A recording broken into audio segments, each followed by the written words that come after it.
እነሆ መቆያ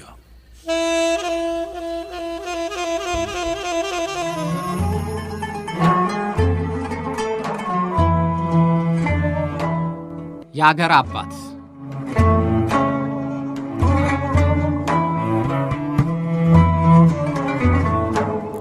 የቱርክ ፕሬዝዳንት ጠይብ ኤርዶጋን ባለፈው ሳምንት ለአንድ ቀን ጉብኝት አዲስ አበባ ሲመጡ በሞተር ብስክሌተኞችና በፈረሰኞች እጀባ በሁለትና ሶስት ጊዜ ክብር ዘብ አሰልፈው የሞቅ አቀባበል ላደረጉላቸው ጠቅላይ ሚኒስትር አብይ አህመድ የኤሌክትሪክ መኪና ስጦታ አበርክተዋል። ጠቅላይ ሚኒስትር አብይም ሌላም ጊዜ እንደሚያደርጉት ቁልፉን ተቀብለው ራሳቸው እያሽከረከሩ ኤርዶጋንን ከጎናቸው አስቀምጠው የሀገራቸው ምርት በሆነው ቶግ ቲ10ኤክስ ኤሌክትሪክ መኪና አንሸራሽረዋቸዋል።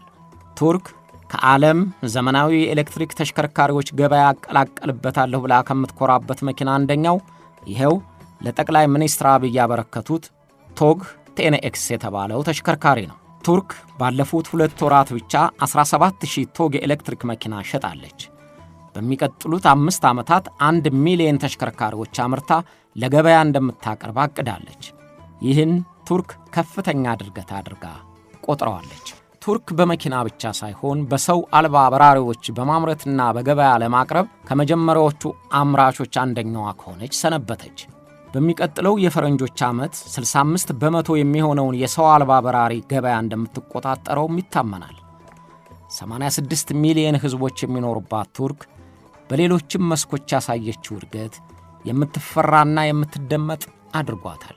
የምዕራቡም የምስራቁም ሚዛን ጠባቂ የመካከለኛው ምስራቅና የምዕራብ እስያ የምስራቅ አፍሪካ ጭምር ተጽዕኖ ፈጣሪ አድርጓታል። የሕዝቦቿን የኑሮ ደረጃም እያሳደገች ነው። ለነዚህ ሁሉ እድገት ክብርና ማዕረግ እንድትበቃ ያደረጋት የተደላደለ የማይነቃነቅ መሠረት የጣለላት መሪ ስለነበራት ነው። ቱርኮች በዚህ ጥርጥር የለባቸውም። ትልቁም ትንሹም፣ ተማሪውም አስተማሪውም፣ ፖለቲከኛውም ጸሐፊውም የተናገሩትም የጻፉትም ይህንኑ ነው። የአሁኗን ቱርክ ከወደቀችበት አንስቶ የሠራት ሙስጦፋ ከማል ነው ይላሉ። በነጠላ ስሙም አይጠሩትም። የቱርክ አባት አታቱርክ ይሉታል። የቱርክ እድገት እዚህ ደረሰ ከተባለ ሙስጦፋ ከማል አታቱርክ ሁልጊዜም ስሙ እንደሚነሳ የማይጠረጠር ሆኗል።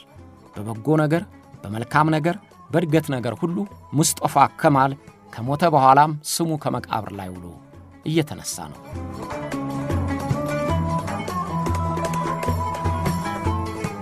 እግር አድርሷቸው ወደ ቱርክ የዘለቁ ሁሉ የአታቱርክን ታሪክ ጠግበውት እንደሚመጡ ይነግሩናል። በዋና ከተማዋ ከሚገኘው አውሮፕላን ማረፊያ ጀምሮ ግንቡና መንገዱ አይን የሚያየው ሁሉ በሙስጠፋ ከሊፋ አታቱርክ ፎቶና ስም ተጥለቅልቋል። ሐውልቶችና ቅርጾች ሁሉ የሙስጠፋ ከሊፋ ምስል ናቸው። በየመስሪያ ቤቱ በየመኖሪያ ቤቱ ጭምር የአታቱርክ ፎቶ ይሰቀላል። ከ90 ዓመት በፊት የቱርክ መሪ የነበረው የሙስጠፋ ከሊፋ ስምና መንፈስ በአብዛኛው ቱርካዊ ልብ ታትሞ ቀርቷል ማለት ይቻላል። ሕዝብ ተገዶ ሳይሆን ወዶ፣ ፈርቶ ሳይሆን አምኖበት የተወደደ መሪ ፍቅርና ዝናውን የዓመታት ፍርርቆሽ አያደበዝዘውም። ሁልጊዜም እንደ ጎመራ መዓዛው ሳይለወጥ 100 ዓመታትን ይሻገራል። ለዚህም ሙስጠፋ ከማል አንዱ ምሳሌ ነው።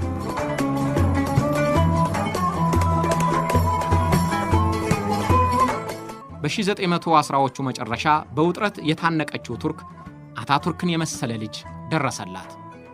በጦርነት ደቃ ዝናዋ ተቀብሮ ልጆቿ መዋረድ ሲጀምሩ በጥፋተኝነት ፍርድ እንድትወረር በተወሰነባት ወቅት አታቱርክን የመሰለ ልጅ ተወረወረላት። ጦርነትን ድል ነስቶ ወደ ብልጽግና የሚያራምዳት መሪ ተሰጣት። ቱርክ ከ95 ዓመታት በፊት ለራሴ የማይል ሕዝብን ለማገልገል የቆረጠ ተወዶ የተከበረ መሪ ነበራት። ቱርካውያን ስሙን በደግ አንስተው አይጠግቡም። አባታችን ይሉታል፣ አዳኛችን ይሉታል፣ ጀግናችን ይሉታል። የቱርክ ታሪክ የሚነግረንም ይህንኑ ነው።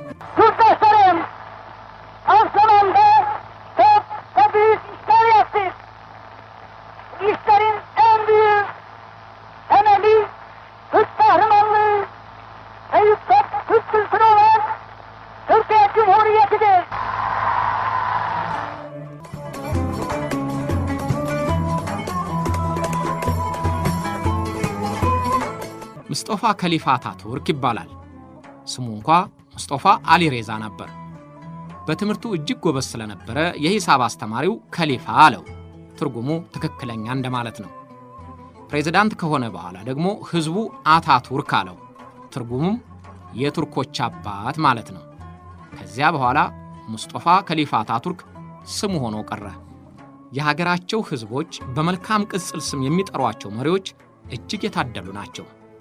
አታቱርክም ከነዚያ ውስጥ አንደኛው ለመሆን በቃ። አታቱርክ ቱርክን እንደገና ያዋቀረና በእድገት የለወጠ መሪ ነው። በአስደናቂ አመራሩም ዝናውና ቁጥሩ እንደነ ጆርጅ ዋሽንግተን፣ በተዋጊነቱ እንደነ ታላቁ እስክንድር፣ እንደነ ናፖሊዮን የሚቆጠር ሆኗል። አታቱርክ ማለት ዴሞክራሲ፣ ዘመናዊነት፣ ብልጽግና ለዚያች ሀገር ያወረደ መሪ ነው።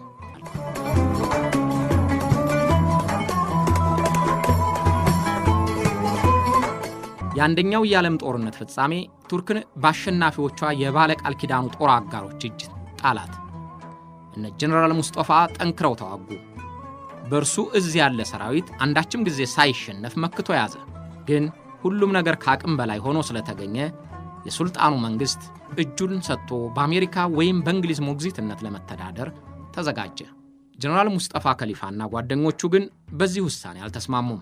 ስለዚህም ጀነራል ሙስጠፋ ካዛዥነት ስልጣኑ በፈቃዱ ለቀቀ። ሱልጣኑ ተቆጣና የጀነራሉ እጅ እንዲያዝ ለክፍለ ጦር አዛዦች ትእዛዝ አስተላለፈ።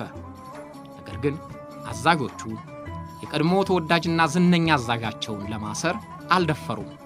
እንዲያውም አንደኛው የክፍለ ጦር አዛዥ ፓሻዬ፣ ጀነራሌ እንደማለት ነው፣ ፓሻዬ ዛሬም በትእዛዝህ ስር ነኝ ሲል ታማኝነቱ አረጋገጠለት። ጀነራል ሙስጠፋ ከኢስታንቡል ሌሊቱኑ በጀልባ በጥቁር ባህር ወደምትገኝ ደሴት ገሰገሰ። በደሴቷ እንደደረሰ ለቱርክ ነጻነት ደማቸውን ለማፍሰስ የቆረጡት ቱርካውያንን ሰበሰበ። የማንንም ሞግዚትነት እንደማይቀበሉ አውጀው ለሀገራችን ይፈሳል ደማችን በሚል መፈክር ስር ክንዳቸውን አፈረጠሙ።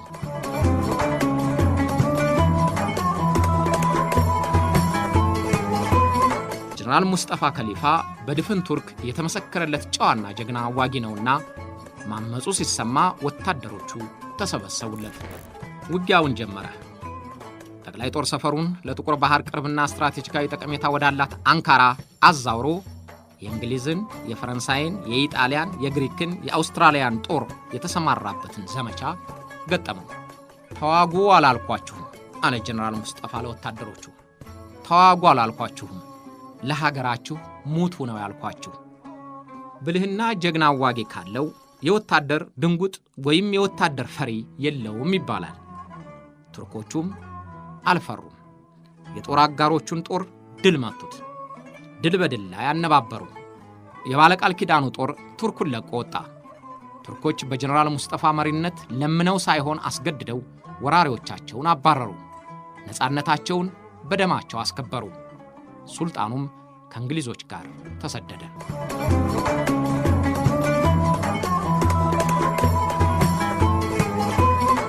ጀነራል ሙስጠፋ ከሊፋ አታቱርክ የቱርክን ነጻነት ካስከበረ በኋላ የሀገሪቱን ዋና ከተማ ከኢስታንቡል ወደ አንካራ አዛወረው። በጦርነቱ ጊዜ ጀምሮ የተመሰረተው ጠቅላላ ጉባኤ ወደ ምክር ቤት ተለወጠና ቱርክ የሪፐብሊክ አስተዳደር እንድትከተል ተወሰነ። ለ300 ዓመታት የዘለቀው የኦቶማን ስርወ መንግስትና የሱልጣኖች አገዛዝ ተወግዶ ጀነራል አታቱርክ የመጀመሪያው የቱርክ ሪፐብሊክ ፕሬዝዳንት ሆኖ ተመረጠ።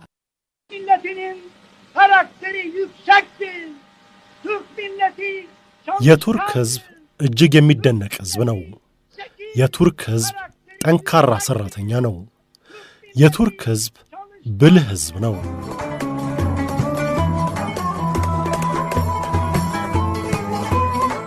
ፕሬዝዳንት አታቱርክ ቱርክ በዘመናዊ አሰራር ካልበለጸገች ነጻነት ብቻውን የትም እንደማያደርሳት ተረዳ። ማህበራዊ እድገት የማፋጠንን ዴሞክራሲያዊ አሰራሮችን የመዘርጋት አስፈላጊነቱን ቀድሞ ስለተረዳ በጊዜው ፈታኝ የሆነውን የባህልና የኢኮኖሚ ለውጥ ትግል ተያያዘው። ቱርክን እንደገና በማደስ አብዮት ውስጥ አስገባት። በሱልጣኖች ንግስና ዘመን ተጨማዳና ደቃ የነበረችውን ቱርክ ቀጥ አድርጎ ለማቆም በጊዜው የማይታሰቡ እርምጃዎችን ወሰደ።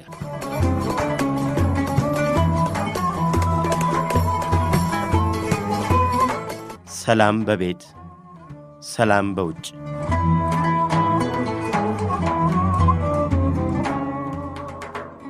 ብዙ ጦርነቶችን በግንባር የተሳተፈው ጀነራል ሙስጠፋ አታቱርክ ስለ ሰላም አስፈላጊነትና ጠቀሜታ ያውቀዋል።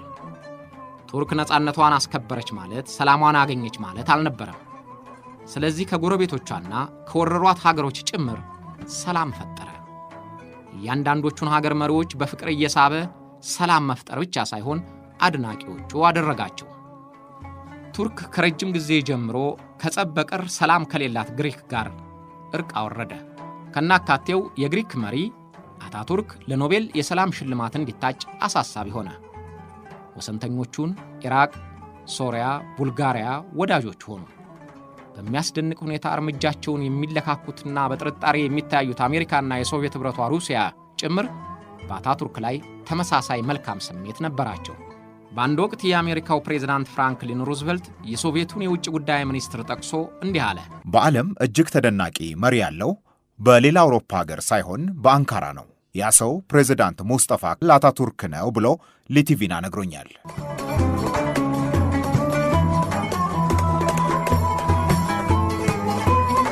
አታቱርክ የሱልጣኖቹን አገዛዝ እንዲቋረጥ አድርጎ የሪፐብሊኳ ፕሬዝዳንት ሲሆን የራሱንም ስልጣን ለማጠናከርና የማይፈነቀል ቋጤ ለመሆን በጭራሽ አልፈለገም።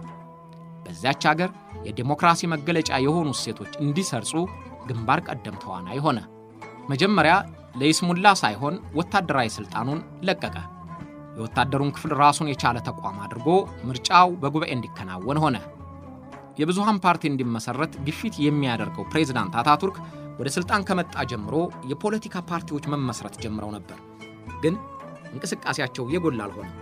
እንዲያውም አታቱርክ በሚወስዳቸው የማህበራዊ ኑሮ ለውጥ እርምጃዎች ከተቀየሙ ቡድኖች ጋር በመተባበራቸው ተፈረካከሱ። በ1923 ዓ.ም ግድም አታቱርክ ታዋቂ ፖለቲከኛ የነበረውን አሊ ፋታህ አኪያርን ተቃዋሚ የፖለቲካ ፓርቲ እንዲያቋቁም አሳሰበው። ልብ በሉ፣ የምንነጋገረው ከ95 ዓመታት በፊት በቱርክ የተፈጸመ ድርጊት ነው። እንኳን ያን ጊዜ ዛሬም በአብዛኛው የዓለም ሀገሮች ተቃዋሚ እንደ ጠላት እየታየ ራሱን በሚቀጠቀጥባት ዓለም የቱርክ ፕሬዝዳንት ሙስጠፋ አታቱርክ ግን እባክህ የሚቃወሜ ፓርቲ አቋቁምልኝ እያለ ፖለቲከኞቹን ይለምናል። የአሁኑ ትውልድ ይህን ባያምን አይፈረድበትም። አሊ ፓርቲውን አቋቋመ። ነገር ግን የአክራሪዎች እንቅስቃሴና ተቃውሞ ሲፋፋም ፈርቶ ያቋቋመውን ፓርቲ በተነው። አታቱርክም የብዙሃን ፓርቲ የጎላ እንቅስቃሴ ሳያይ ሞተ። አታቱርክ እንዲህ አይነት መሪ ነበር።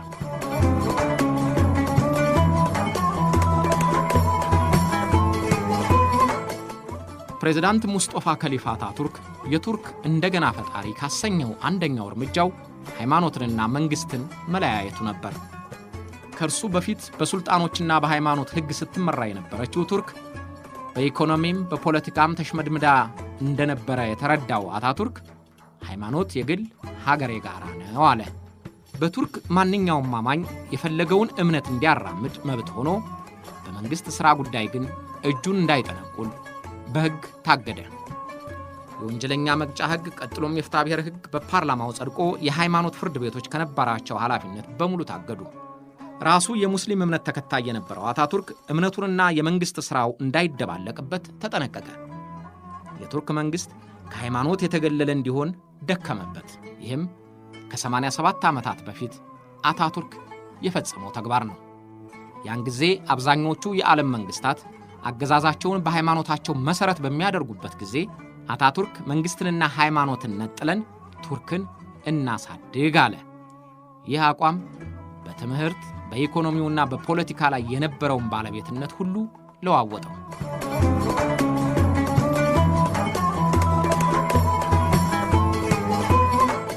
በዓለም የምናየው ነገር ሁሉ የሴቶች የፈጠራ ውጤት ነው።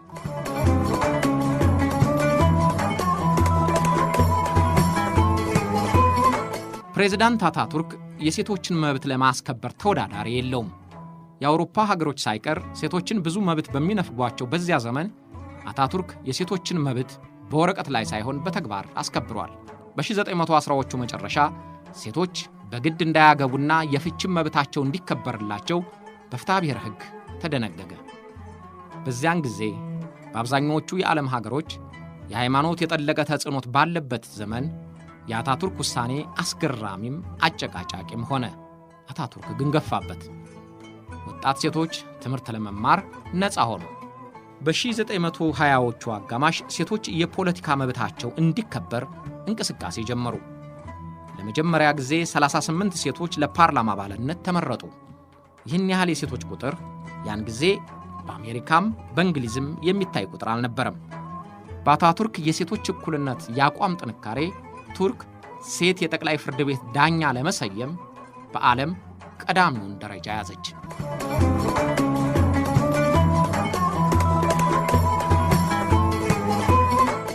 ቱርክን በስልጣን መንገድ ለማራመድ በርካታ የባህል ለውጥ አስፈላጊ ነበር። ከሌላው የአውሮፓና የዓለም ስልጡን ሕዝብ ጋር ለመስተካከል ቱርኮች ካለባበስ ጀምሮ ለውጥ እንዲያሳዩ ቀሰቀሰ። ማንኛውም የመንግሥት ተቀጣሪ ወንድ ኮትና ሱሪ እንዲለብስ በሰርኩላር ታዘዘ። የሃይማኖት መግለጫ የሆነው ቆብ ቀርቶ ወንዶች ባርኔጣ እንዲያደርጉ የባርኔጣ ሕግ የተባለውን ደንብ አወጣ። ሕጉ ሴቶችን አይመለከትም። ሴቶች በፈቃዳቸው እንጂ በግዳጅ እንዳይለብሱ ቢደረግም የሴቶችን ዘመናዊ አለባበስ ለማበረታታት ፈቃደኛ የሆኑትን የሚያሳድጋቸውን ሴት ልጆች ዘመናዊ የሴት ልብስ እንዲለብሱ አበረታታቸው። ዘመናዊ ልብስ ከለበሱ ሴት ወጣቶች ጋር አዘውትሮ ፎቶግራፍ እየተነሳና በጋዜጣ እየታተመ አነቃቃቸው። ፕሬዝዳንት አታቱርክ እንዲህ እያደረገ በእያንዳንዱ ለውጥ ራሱ እየተሳተፈ ቱርክን አቀናት።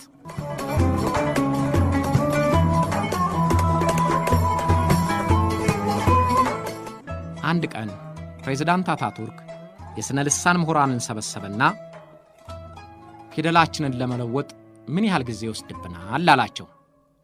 ያን ጊዜ ቱርኮች ቋንቋው የራሳቸው ቢሆንም የሚጠቀሙት ፊደል አረብኛ ነበር። አረብኛ ለቱርክ ቋንቋ የተቀላጠፈ አጻጻፍ የለውም የሚል ትችት ከቀድሞ ጀምሮ ሲሰማ ቆይቷል። ምሁራኑ ከ3 እስከ 5 ዓመት ይወስድብናል አሉት።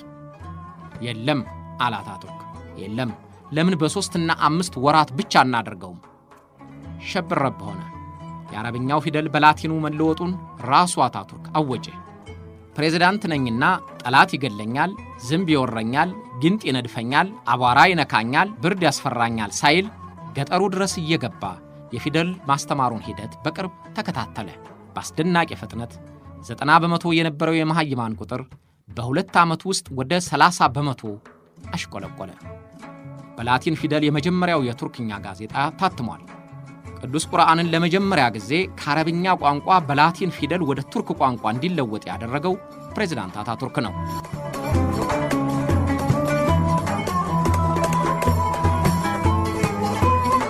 ሉዓላዊነት በፋይናንስ ነፃነት ካልተደገፈ ዋጋ የለውም።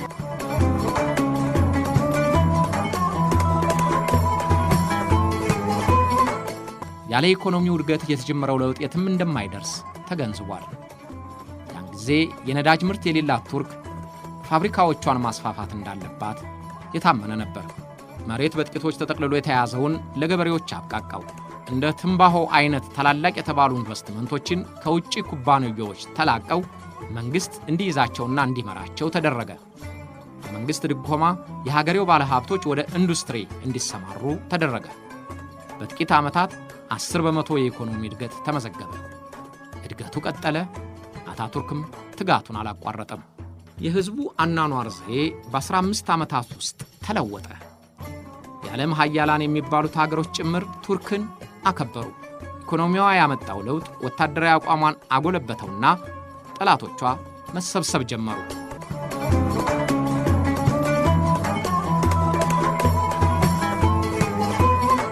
ሙስጠፋ ካማል ሶሻሊስት አይደለም። ነገር ግን ጥሩ አደራጅ፣ ብልህ፣ የላቀ ግንዛቤ ያለው፣ የመረዳት አቅሙ ከፍ ያለ መሆኑ በግልጽ ይታያል። ቭላድሚር ኢሊች ሌኒን የሩሲያ አብዮት መሪ።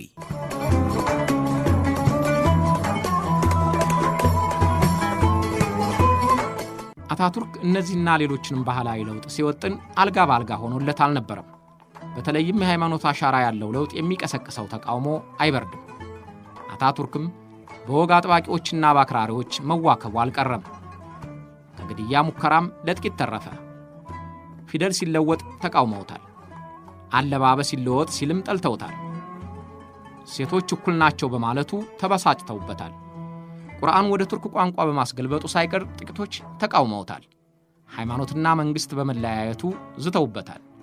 ግን አብዛኛው ሕዝቡ እንደ አጥር ተገጥግጦ ስለከበበው ጠላቶቹ ሊደፍሩት አልቻሉም። ወታደሩ ከአታቱርክ ፈቃድ አልወጣም።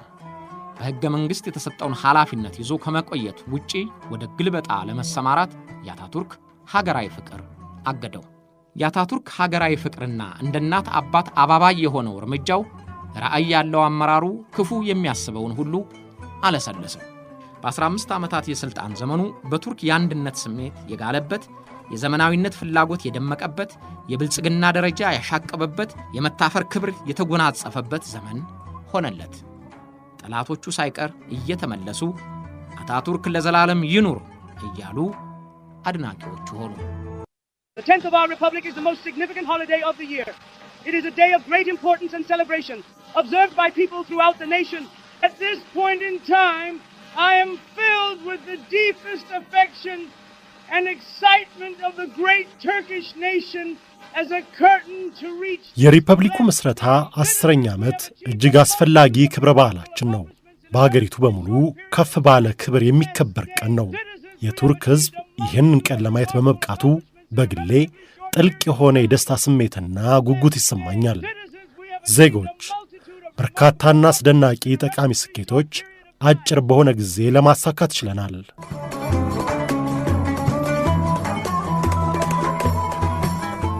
ንብረቱ የተወሰደበት፣ ልማድና ባህል የተለወጠበት እንዴት ወደደው የተባለ እንደሆነ አታቱርክ ዓላማው የሀገር ልማት ቢሆንም ከግዳጅ ይልቅ ማግባባትን ያስቀድማል።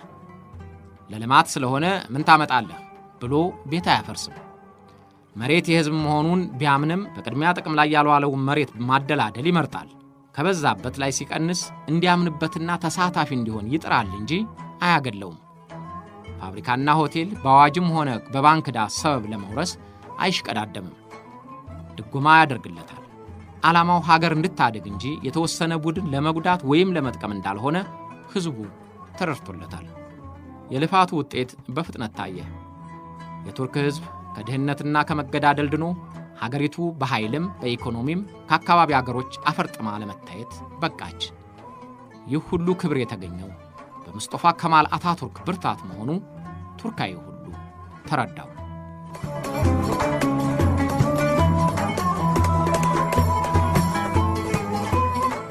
ፕሬዝዳንት ሙስጠፋ ከሊፋ አታቱርክ ቁመተ ረገዳ፣ ክብደት ያልተጫነው መልከ መልካም ነበር። ወታደርነቱን ትቶ ሲቪል ከሆነ በኋላ የተሟላ የሱፍ ልብስ አዘውትሮ መልበስ ይወድ ነበር። ተሽቀርቃሪ አለባበስ አሳማሪ ነበር ይሉታል። በሥራም ሆነ በመዝናኛ ክራባት ሳያስር ሙሉ የሱፍ ልብስ ሳይለብስ ወይም ካፖርት ሳይደርብ አይታይም። ከዘራ ከእጁ አይለየውም። ከከባድ ሥራዎቹ ጋር ለመዝናናት ጊዜ ይሰጣል። መደሰት ይወዳል። ሰው ደስ ሲለውም ይደሰታል። ያጨሳል፣ ይጠጣል። ሲያሰኘው የቱርክ ባህላዊ ዳንሱን ያስነካዋል። ያነባል፣ ይጽፋል። ፈረስ ግልቢያ፣ የቼዝ ጨዋታ፣ ውሃ ዋና ጭምር የማያስተጓጉላቸው ልማዶቹ ነበሩ። ሚስት ያገባው ዘግይቶ በ43 ዓመቱ ነው። ያም ቢሆን ከ2 ዓመት በላይ አልዘለቀም። ሚስቱን ከፈታ በኋላም ሌላ አላገባም። ልጆችም የሉትም። ግን 12 ሴቶችና አንድ ወንድ ልጅ እንደ ልጆቹ አድርጎ አሳድጓል።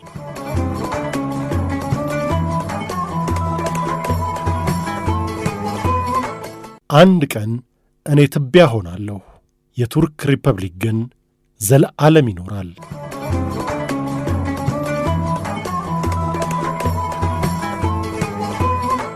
In Istanbul, the mourning multitudes file into the marble hall where rests the coffin of the man who made modern Turkey. ፕሬዝዳንት አታቱርክ 57 ዓመት ሲሞላው በ15 ዓመት የሥልጣን ዘመኑ በህዳር 2 1930 ዓ.ም አረፈ። ህመሙ በመጠጥ ምክንያት በሚመጣ የጉበት በሽታ ነው ተብሏል። ለሕክምና በሄደበት የኢስታንቡል ቤተ መንግሥት አልጋው ላይ በሀገሪቱ ሰዓት አቆጣጠር ከረፋዱ 3 ሰዓት ከ5 ደቂቃ ላይ አረፈ። እጅግ ታዘነለት።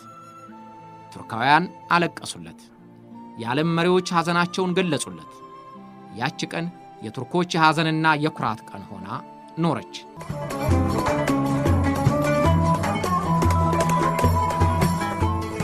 የአታቱርክ ሞት ጉዳቱ ለሀገሩ ብቻ ሳይሆን ለመላው አውሮፓ ጉዳት ነው። ቱርክን ከጦርነት አውጥቶ አዲስ የቱርክ ሕዝብ ፈጠረ። ከሞቱ በኋላ በሁሉም የሀገሪቱ ክፍሎች የሚወርደው እንባ ለዚያ ታላቅ ጀግና የሚሰጥ ምስክርነት ነው። ዊንስተን ቸርችል የእንግሊዝ ጠቅላይ ሚኒስትር።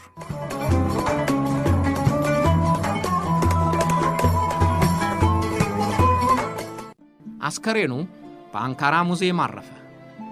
ከ15 ዓመት በኋላ 42 ቶን በሚመዝን የእብነበረድ ሳጥን ሆኖ አንካራን ዘቅዝቆ በሚያይ የቀብር ቦታ አረፈ። የአታቱርክ ሕዝባዊ ፍቅር ከልብ የመነጨ እንጂ በግዳጅና በሚዲያ መግለጫ አለመሆኑን የሚያስረዳው ከሞተ በኋላ በሕዝቡ የተደረገለት የፍቅር መግለጫ ነው። አታቱርክ በሥልጣን ዘመኑ አንዳችም የራሱን መታሰቢያ ሐውልት አላሰራም። ከ80 ዓመታት በፊት ቀርቶ በ21ኛው ክፍለ ዘመን እንኳን ዓለማዊ መሪዎች፣ የእምነት መሪዎች የራሳቸውን ሐውልት ያስቀርጻሉ። አታቱርክ በዋና ከተማውና በታላላቅ የቱርክ ከተሞች ሐውልት ተቀርጾለታል። ሁሉም ግን ከሞተ በኋላ በአድናቂዎቹና በሕዝቦቹ የተሰሩ ናቸው። በስሙ ታላቁ የአየር ማረፊያ፣ ድልድይ፣ ግድብ፣ ስታዲየም ተሰይመውለታል። እነዚህ ሁሉ በሕይወት እያለ ሳይሆን ከሞተ በኋላ የተሰየሙ ናቸው። እስካሁን ድረስ የሞተበት ቀንና ሰዓት ህዳር 2 ቀን ከጠዋቱ 3:05 ማንኛውም ቱርካዊ የሚጓዘው ቆሞ የተቀመጠው ተነስቶ ለአንድ ደቂቃ አታቱርክን ያስታውሳል። አታቱርክ ከሞተ 14 ዓመታት በኋላ የአታቱርክን መታሰቢያ ማበላሸት፣ የአታቱርክን ስም ማጥፋትና መሳደብ፣ መተቸት አልተባለም፣ በሕግ የተከለከለ እንዲሆን ፓርላማው ወስኗል። በቱርክ ከተሞች በሚገኙ ሕንፃዎች፣ ትምህርት ቤቶች፣ በደብተርና በመጽሐፍት ሽፋኖች በብዙ ቱርካውያን መኖሪያ ቤት የአታቱርክ ፎቶግራፍ ይሰቀላል። አስቡት፣ ታሪክ እንደሚነግረን እኛም እንዳየነው አብዛኞቹ መሪዎች እንኳን ሞተው ከሥልጣን የወረዱለት ዓይናቸውን በመርፌ ለመጠቅጠቅ የሚጋፋው ሕዝብ ይበዛል። አታቱርክ ግን ከሞተ በኋላ 2 እና 3 ትውልድ ጭምር ይወደዋል፣ ያከብረዋል፣ ስሙን ጸሎቱ ያደርጋል። አታቱርክ ዘመን በተለወጠ ቁጥር ስሙ ያጎመራል እንጂ አይከስምም። መቼም እንዲህ ያለ ዕድል ያገኙ መሪዎች ጥቂት ሳይሆኑ አይቀሩም።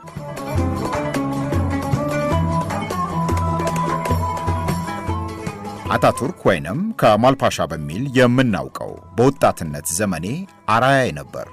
እንደገና የማዋቀር እንቅስቃሴውን ስሰማ እጅግ ነበር የመሰጠኝ። አሁንም እጅግ አድናቂ ሆኜ እቀጥላለሁ። ኔህሩ የህንድ ጠቅላይ ሚኒስትር።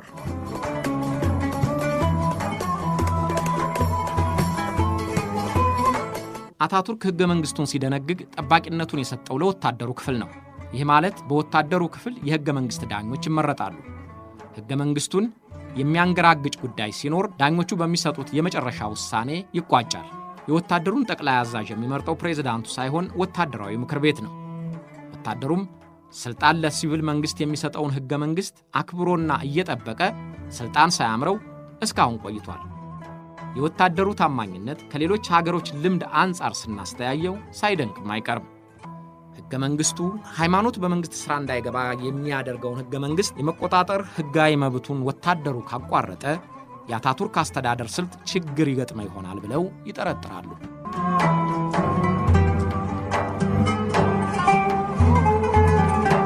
ይህ ማለት ፕሬዝዳንት ሙስጠፋ አታቱርክ አስተዳደሩ የሚነቀፍ ነገር የለበትም ማለት አይደለም።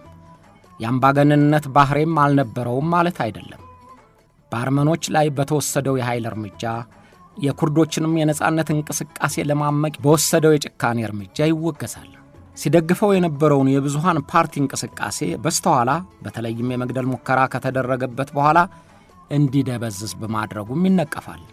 ግን የአገሩ ሕዝብ ካጠፋው ይልቅ ያለማውን በርክቶ ስላየለት ሀገርና ሕዝብን ለማስቀደም ያደረገውን ጥረትና ያስገኘውን ውጤት ጎልቶ ስላገኘው ኋላ ቀሯን ቱርክ በ15 ዓመታት ውስጥ በስልጣኔ ስለቀየራት ትውልዶች እየተቀባበሉ የሚያደንቁት መሪ ሆኗል። እንደዚህ አይነት በትውልድ ቅብብሎሽ አድናቆትን ያገኙ መሪዎች ጥቂቶች ናቸው። ቤተሰቦቹም ብቻ ሳይሆኑ ሕዝቡም ያከብረዋል፣ ይወደዋል። የአታቱርክን ነፍስ ይማር እያሉም ይመርቁታል። ስም ከመቃብር በላይ ይተከላል ይለዋል። እንዲህ ነው።